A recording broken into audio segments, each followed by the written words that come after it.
วันนี้เราจะนั่งเวลาที่มันอากาศเย็นแบบนี้แหละมันจึงสามารถที่จะสังเกตบ่งลมได้ง่ายสะดวกเราใช้ประโยชน์จากความเย็นนั่นแหละความรู้สึกเราให้มันจับอยู่ทางปลายดังที่อาจจะเข้าลมเบาๆนะอาจจะเข้าหรือหายใจออกลมเบาๆอยู่ที่ปลายดังนี้หายใจเข้าก็รู้สึกอยู่ที่ปลายดังหายใจออกก็รู้สึกอยู่ที่ปลายดังหายใจเข้าก็รู้สึกอยู่ที่ปลายดังหายใจออกก็รู้สึกอยู่ที่ปลายดังหายใจเข้าหายใจออกให้มันต่อเนื่องต่อเนื่องต่อเนื่องหายใจเข้าก็รู้หายใจออกก็รู้หายใจเข้ายาวก็รู้หายใจออกยาวก็รู้หายใจเข้าสั้นก็รู้หายใจออกสั้นก็รู้หายใจเข้าแล้วก็หายใจออกหายใจเข้าหายใจออกแล้วก็รู้สึกที่ปลายดังรู้สึกตรงลมหายใจที่มันเข้าที่มันออกที่มันเข้าที่มันออกให้มันต่อเนื่องต่อเนื่องต่อเนื่องติดตามเบิ่งให้มันต่อเนื่องต่อเนื่อง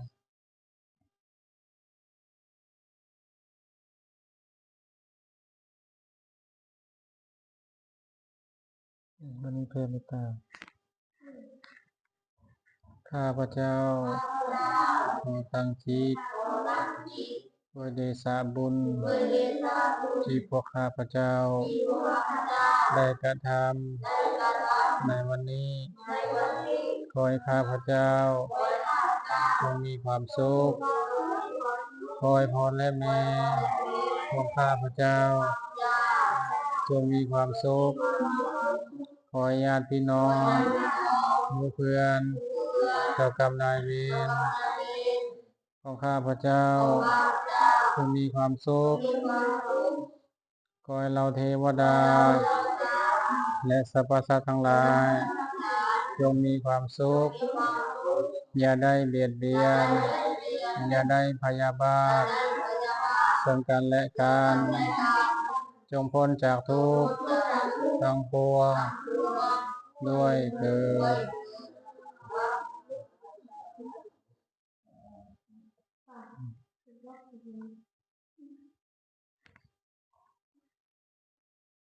มือก็ยังเฮียนเนาะมือ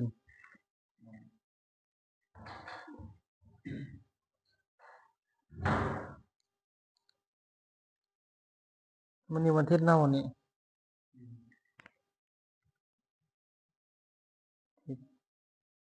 ที่30หมดวันที่31สงกรานต์ก็ที่13 14 15ให้บอกให้เนาะสงกรานต์นี่พี่ก็ฮดนำกันฮดนำบ่ได้ฮดนำชาติด้วยกันขอถามใบอินทองยานกับนั่งอาการหนาวจะบอกหามหัดนำฮดก็ฮดพระอันแหละฮดพระสงกรานต์มันก็เป็นบุญประเพณีหนึงที่เพิ่นเฮ็ดประเพณีที่เขาเฮ็ดไปซื่อนะส่วนหลายเขาก็เฮ็ดเพื่อนี่แหละขอขมาขอขมาคนที่เขาเคยผิดนั่นน่ะหนึ่งก็พ่อแม่อันดับหนึ่งขอขมาพ่อแม่เฮาโดยการล้างตีนอาบน้ำเพิ่นนั่นน่ะประเพณีแบบนี้เวลาสงกรานต์น่ะฮดพระน่ะว่าจะฮดพ่อแม่เฮาแหละล้างตีนล้างเท้าขอขมาเพิ่นเฮาเคยขอขมาอยู่บ่พ่อแม่นะเคยในปีหนึ่งมันก็ต้องมีแหละเวลาที่เฮาขอขมาเด้อแม่นบ่ต้องไปขอขมาเพิ่นในปีหนึ่งนะพอสงกรานต์นี่เฮาก็ไปเฮ็ดเฮาก็ตักน้ำมากราบมัน3เทื่อนะขอขมาลูกนี่เฮ็ดอันใดอันหนึ่งที่มันผิดโดยกายวาจาใจต่อหน้าและรับหลัง โดยเจตนาหรือบ่เจตนาก็ดีที่เป็นบาปเป็นกรรมนะอย่างบ่ดีนะเคยเว้าบ่ดีใส่บ่เคยเฮ็ดกิริยาท่าทางบ่ดีใส่เคยคิดบ่ดีต่อพ่อแม่นะลูกเลยขอขมาลาโทษขอให้พ่อแม่ยกโทษให้นี่นะบ่ให้มีความผูกเวรผูกปฏิบัติบ่พอใจต่อกัน แบบนี้ขอขมาเด้อถ้าเราขอขมาในชีวิตเรามันก็จะราบรื่นนะ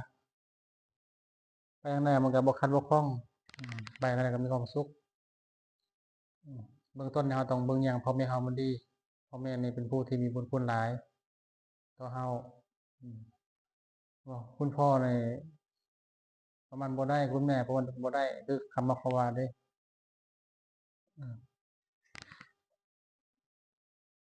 บ่คุณแม่นี่บ่คุณพ่อเท่าภูเขากล้าคุณแม่เท่าฟ้ากับดินบ่คุณเปรียบเทียบเด้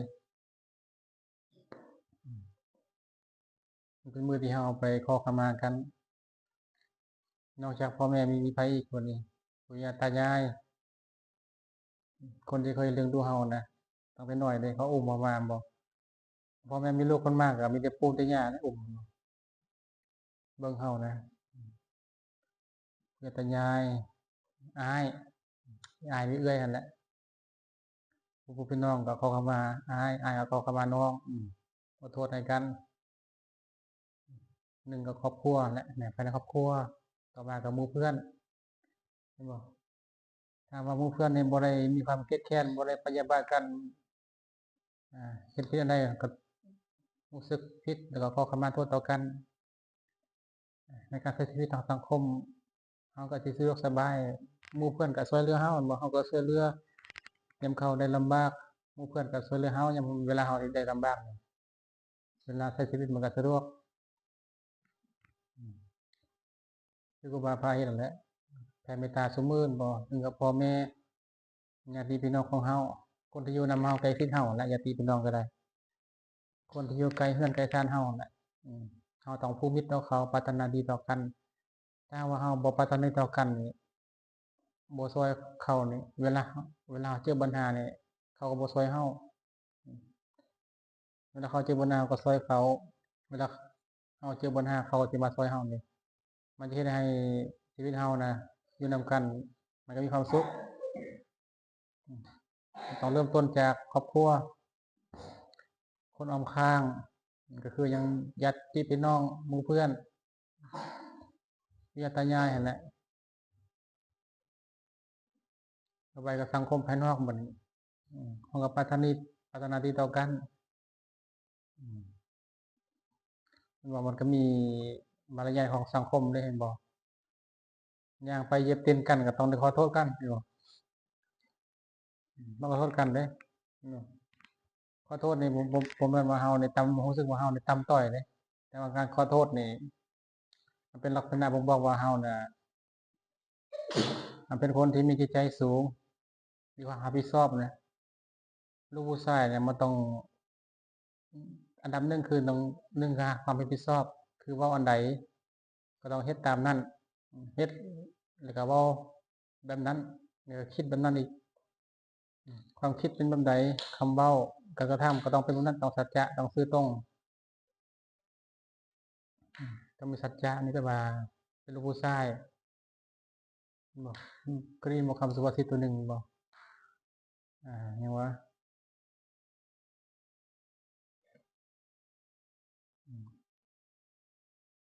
ผู้ชายดี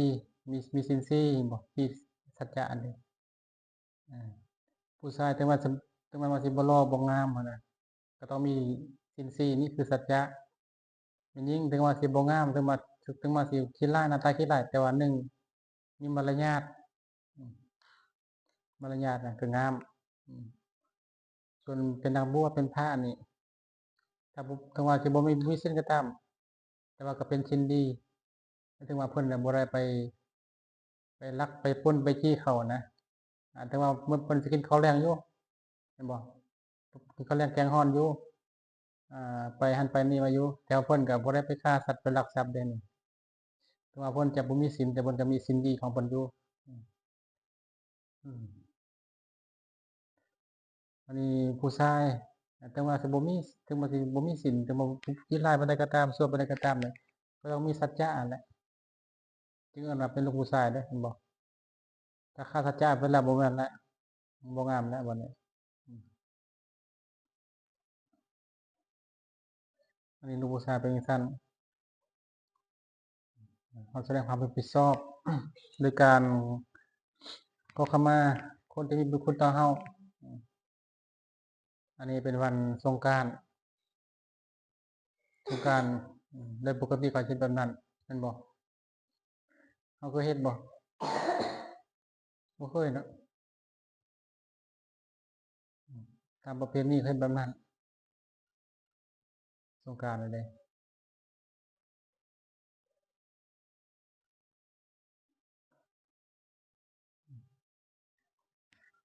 ปีหนึ่งก็มีเทื่อหนึ่ง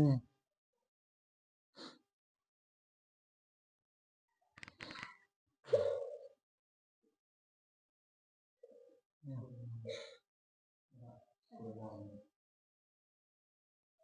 แม่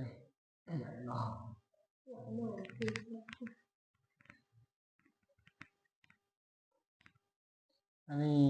ประเพณีหรือว่ามารยาททางสังคมอะอืมมันก็มีมีอยู่หั่นแหละอืมเวลาอยู่นำกันมันต้องเฮ็ดแบบนั้นเฮาอยู่นำพ่อแม่เฮาก็ต้องเฮ็ดหน้าที่ลูกนั่นแหละเบิ่งแยงพ่อแม่อืมแล้วสังคมเขาก็เบิ่งสังคมรับผิดชอบต่อสังคมหมู่เพื่อนเขาก็ต้องรับผิดชอบต่อหมู่เพื่อนนั่นแหละหน้าที่ของเฮาเฮ็ดจั่งใดต่อหมู่เพื่อนต่อเอื้อยน้องต่อลุงต่อป้าต่อน้าต่ออาวอันนี้ภายนอกแล้วบัดนี้เหลือแต่ภายในคือตัวเฮาเองเวลาเฮาเจอปัญหาเฮาเจอความทุกข์ในใจเฮายังมีความทุกข์มีความคับแค้นใจ มีความบ่พอใจนะมีความบ่ได้ดังใจบ่สมปรารถนา มีความโกรธมีความโมโหนี่เราก็ต้องเฮ็ดหน้าที่ต่อตัวเองคือพยายามระงับดับไอ้ความบ่พอใจบ่ได้ดังใจที่ความคับแค้นใจความทุกข์ใจนะมันต้องมีหน้าที่ต่อเฮาเองอีกบัดนี้การที่หน้าที่ต่อเฮาเองคือการมาสนใจมาเบิ่งตัวเองเฮ็ดหน้าที่ต่อตัวเองแล้วก็มีวิธีปฏิบัติอีกคือวิธีที่เพิ่นนำมาสอนนี้เช่นว่าการเบิ่งลมหายใจเข้าออกตัวนี้มันก็เป็นหน้าที่ของตัวเฮากับตัวเฮานะหน้าที่ของตัวเฮาที่มาใส่กับตัวเฮาของผู้อื่นเนี่ยมันก็มีนี่แหละอ่าเกี่ยวกับสังคมเช่นว่าพ่อแม่เราต้องเวลาให้ผิดต่อกันเราต้องขอขมาหมู่เพื่อนญาติพี่น้องสังคมเอาเฮ็ดไปแต่เวลาตัวตัวเองเป็นตัวเองนี่ก็คือการมาสังเกตเบิ่งตัวเองมาดับความกังวลกระวายในใจของเราความกังวลความเป็นทุกข์ในใจนี้อันนี้เป็นหน้าที่ของตัวเองสำหรับตัวเองสิดับแม่นใดเราก็ต้องมีวิธีปฏิบัติเพื่อจะดับมันปฏิบัติคือที่พามาเฮ็ดนี่เป็นวิธีที่ง่ายที่สุดละเอาเบิ่งลมหายใจนี่หายใจเข้านี่เราก็ฮู้หายใจออกก็ฮู้สังเกตเบิ่งลมเราก็จะเห็นความรู้สึกวันนี้เราสังเกตความรู้สึกเราก็เห็นจิตใจของเราเมื่อว่าเห็นจิตใจเราทั้งหมดแล้วเห็นทางความรู้สึกทางลมทางร่างกายนี่ทางความคิดนี่เราก็จะเห็นความทุกข์ของเราเองเราจะเห็นว่ามันมาจากไสความทุกข์เป็นความทุกข์มาจากไสตัวเรามาจากไสเป็นหยังคือมีตัวเราขึ้นมาความทุกข์นี้มันสิดับไปตอนใดมันสิเป็นจั่งใดมันที่มาที่ไปเป็นจั่งใดนี่เราจะฮู้ตัวเองบัดนี้เมื่อเราฮู้แล้วเราก็จะอยู่กับตัวเองได้บัดนี้เราก็จะบ่ทุกข์เกิดว่าเฮ็ดหน้าที่ของตัวเขาเองสมบูรณ์แล้วสมบูรณ์ในขณะที่เป็นมนุษย์เกิดมาแล้วเป็นจังซี่มีหน้าที่ทางภายนอกแล้วก็ภายในภายนอกก็คือนับตั้งแต่พ่อแม่พู้นแหละพ่อแม่เอ่ยน้องญาติพี่น้องญาติพี่น้องหมู่เพื่อนอยู่นำกันหน้าที่ภายนอกเด้อมีหน้าที่ภายใน หน้าที่ที่มีตัวเฮาเองอืมคือความทุกข์ในใจเฮาเองนั่นแหละอืมมันจากวันภายนอกก็ต้องมีภายในนำแม่นบ่ภายนอกก็ต้องมีภายในนำภายในก็ด้วยการนั่งเบิ่งลมหายใจนี้ศึกษาตัวเองนั่นแหละอืมนั่งเบิ่งแล้วสังเกตเบิ่งลมถ้าเฮามีความง่วงน่ะสังเกตบ่ได้ดอกสิ่งที่เฮ็ดสังเกตยากก็คือ1ความง่วงเอิ้นว่านิวรณ์เครื่องกั้นความง่วงความหดหู่หั้นน่ะความท้อถอยความฟุ้งซ่านรำคาญบ่ม่วนหั้นน่ะลังเลสงสัยคิดหลายหั้นน่ะถ้ามีตัวนี้นั่งเบิ่งลมหายใจบ่ได้อืม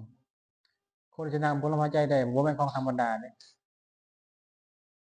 บ่แม่นของธรรมดาเขาสิเบิ่งลมหายใจได้คนทั่วไปเฮ็ดบ่ได้เนาะนอกจากว่าหยังก็คนดีก็เฮ็ดบ่ได้เดะคนนั่งถ้ามันรู้ลมหายใจนี่เขาออกได้นี่เคยเห็นบ่เอิ้นว่าหยังกันนะคนแนวใดวะคนเหนือคนคนเหนือคนเดะคนที่เหนือความทุกข์เบิ่งลมหายใจตัวเองได้บ่ทุกข์ใจก็บ่ทุกข์อืมทางภาษาธรรมะก็เอิ้นว่ามหาบุรุษคนที่รู้ลมหายใจได้เดะรู้ว่ามหาบุรุษแม่นหยังคนผู้ยิ่งใหญ่หั้นน่ะคนที่ประเสริฐรู้ลมได้เดะแต่ถ้าบ้านธรรมดาคนธรรมดารู้บ่ได้ดอกเฮ็ดจั่งใดก็รู้บ่ได้เด็ดขาดนอกว่าจะผู้หลายจะเป็นพระอย่างต่ำก็เป็นพระพู้นล่ะนอกเหนือจากพระก็เป็นไปบ่ได้ที่จะรู้ลมตลอดเวลาอืมเพราะมีนิวรณ์เครื่องกั้นแหละมีความง่วงแน่1 2ความฟุ้งซ่าน3ความหดหู่ท้อถอยนะเบื่อหน่ายนะเบื่อหน่ายเฮ็ดอันใดก็ท้อแท้นะ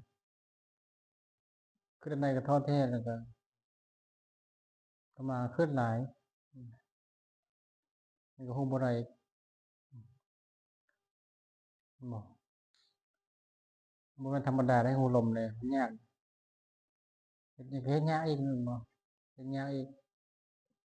แม้ว่าเว้าได้อยู่แต่ว่าเวลาเฮ็ดนี่เฮ็ดบ่ได้เฮ็ดยากนะรู้ลมเด้เป็นจั่งซั้น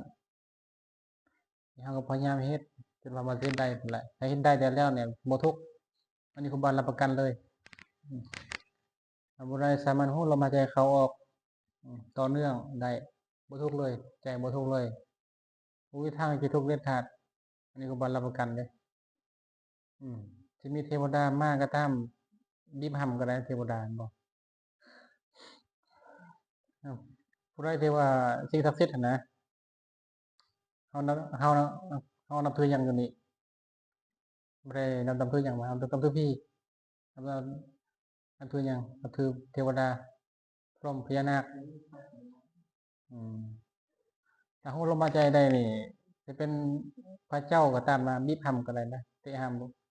บ่ย้านเหนือปานนั้นพู้นเด้พี่มาก็เตะก้านคอโลดอีหลีเด้บ่แม่นของธรรมดาเดะรู้ลมเทวดามาก็เตะก้านคอโลด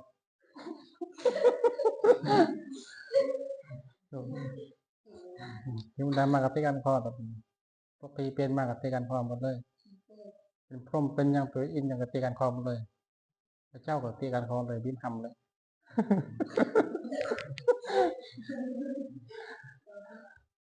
อยู่บนบ้านบ่บ่ยากตบหัวเลยเข้าใจบ่อืมมีเข้าก็ดึงเข้ามาแล้วงัดแล้วก็ตบเลยหมู่บ้านก็ได้เออตบธรรมดามันก็ใช่ถ้ารู้ลมได้เดะถ้าบ่รู้ลมบ่ได้อย่าไปเฮ็ดเด้บ่ได้เฮ็ดชีวิตล่มจมถ้ารู้ลมได้นี่มันเหนือทุกอย่างเอาตบหัวเข้าเตียงเขาได้โดยที่เขาบ่กดเอาเลยเดะเขาจะมาเฮ็ดคืนใส่เฮานั่นบ่ได้เจ้าอย่าเฮ็ด เฮ็ดเจ้าก็ลำบากกันแหล้วจะสู้ค่อยบ่ได้มันบอกบ่ลมได้เด้มื้อนั้นบ่นั้นก็ว่าไปทางใดก็บ่ได้ย้านหยังเด้มาไปนั่งปราสาทมาแม่พี่มาขอยสิบีบคอนี่ อืมเออไปทางใดก็บ่เคยย้านหยังฮู้ลมได้หนึงอะมันจะบ่ย้าน จะบ่กังวลจะบ่ทุกข์ใจอันนี้นะแบบนี้เลยบ่เป็นของธรรมดาไม่ให้เราใส่ใจไว้ให้ดีนะลมนี่บ่ของธรรมดาบ่ของธรรมดาฮู้ลมได้ใจบ่ทุกข์แน่นอนอันนี้ก็บ่รับประกันเวลาเราทุกข์ใจก็เอาก็ฮู้ลมนั่นแหละวิธีปฏิบัติศาสนาพุทธก็ได้ศาสนาพุทธเป็นจั่งซั้น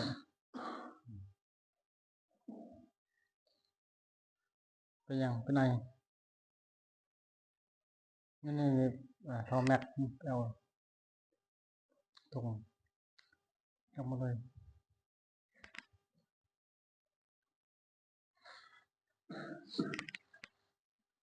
น้ำกับพัดลมมันเด้น้ำแดงๆก็ยังเหลือหลายอันนั้นมันขนมห่อหนึ่งน้ำอันหนึ่งขนมพุละห่อแล้วก็นำยายยกแล้วก็ยกวางยกวางเลย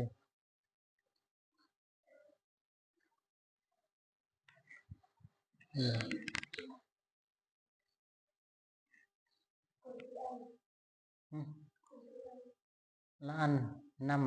นำกับขนมมันมันแหละขนมนำพูดอันมีลายบ่อันมันนำคนละอัน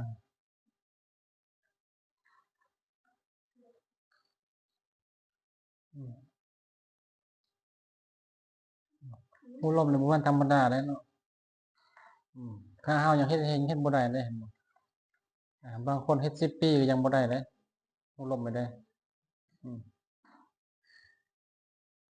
เบิ่งคือง่ายเนาะเบิ่งลมนี่แต่มันบ่ง่ายเลยตั้มก็เฮ็ดได้ว่ะบ่ลมหายใจนะหูลมหายใจนะหายใจเข้าก็ฮู้หายใจออกก็ฮู้บ่แม่นต้องง่ายเด้ฮู้เวลาเว้าก็ฮู้อันน่ะเวลาเรียนก็ฮู้กินก็ฮู้ย่างก็ฮู้นั่งก็ฮู้อยู่กับหมู่เพื่อนก็ฮู้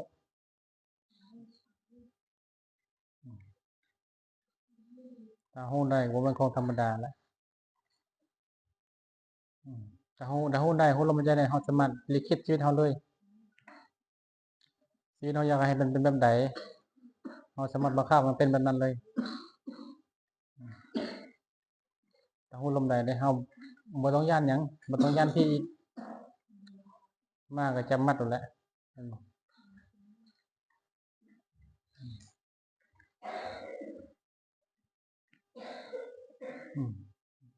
1 2 3 7ฮ้อนบ่น้ำมันฮ้อนอยู่แล้วพัดลมบ่ฮ้อนก็บ่ต้องย้ายแล้วนะย้ายแต่น้ำก็พอแล้วรถนี่ยังพอบ่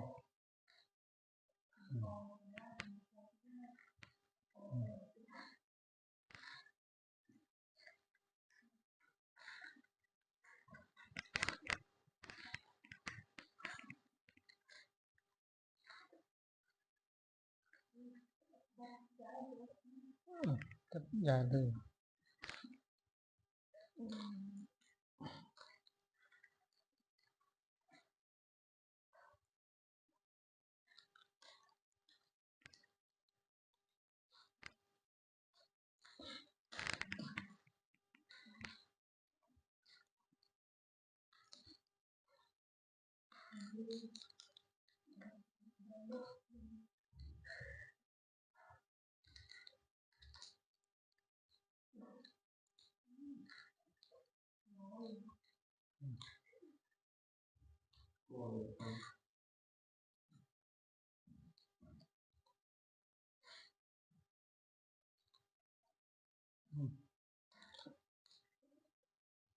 ยังเบิดเลยวะนี่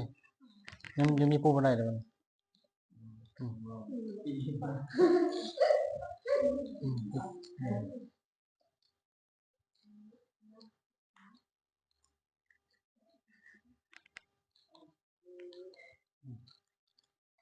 อืมซองข้าวโพดนั้นได้แล้วได้แล้วอืมบ่พร้าวกินได้บ่พร้าวปลาบ่พร้าวเอาเมียนก่อนอ๋อพร้าวปานนั้นบ่อืมเฮ็ดหยังก็จับกินนะปานนั้นบ่ได้กินจักเทื่อเลยอืมบ่ได้กินจักเทื่ออืมเอาเมียนก่อนใส่ถุงไว้มากินอยู่เฮือนพุ่นแหละมาให้น้องได้อืมใส่ถุงไว้แล้วมื้อนี้ก็จำซำนี้แหละถ้าเราฮู้ลมหายใจได้นี่เฮาจะบ่ทุกข์ใจนะมันจะบ่ทุกข์เลยเมื่อใดที่เฮารู้สึกว่าเฮาทุกข์ใจหลายๆนี่เฮามาฝึกเบิ่งลมหายใจนี่จบ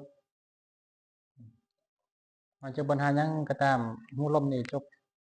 คือว่าฮู้ลมได้นี่บ่ต้องย้านหยังการเงินบ่เงินนี่ธรรมดาฮู้ลมเป็นเรื่องยากกว่าหาเงินได้ง่ายกว่าเดะฮู้ลมได้เรื่องการเงินก็ดีการงานก็ดีสุขภาพดีมันยังดีหมดดีทุกอย่างฮู้ลมได้เด้เนื้อนะมันจะเหนือผู้อื่นฮู้ลมได้บ่ต้องย้านไอ้คำว่าพญานาคนะเห็นบ่ไปเชื่อแต่พญานาคนี่ฮู้พญานาคจะมาปีนกินเลยพญานาคมาจี้เลยจำแจ่วนี่พญานาคกันเด้จี้บ่บีบห้ำเลยอืมเทวดามาก็บีบห้ำมันเลยอืมอืมจำแจ่วคือหยังเนี่ยป่นใส่เกลือนำแซ่บอืมเมื่อฮู้ลมได้เด้มันเป็นจั่งซั้นมันจะเหนือไปเอาไปเฮาพยายามฮู้ไว้พยายามฝึกไว้ตั้งแต่น้อยเพื่อสะสมไปบัดนี้ขึ้นมาแล้วเราจะรู้ได้ว่ามันดีแบบใดเราฝึกตั้งแต่น้อยพุ่นแหละพยายามฝึกไว้บัดใหญ่มาแล้วจึงจะบ่ลำบากจึงจะบ่ทุกข์คือผู้อื่นนั่นน่ะบัดใหญ่มาเขาก็มีแต่เรื่องวุ่นวายในชีวิตของเขาแหละเนี่ยเราฝึกแต่น้อยเนี่ยใหญ่มาเราจะบ่วุ่นวายเด้จะปกติพยายามฝึกไว้เด้อ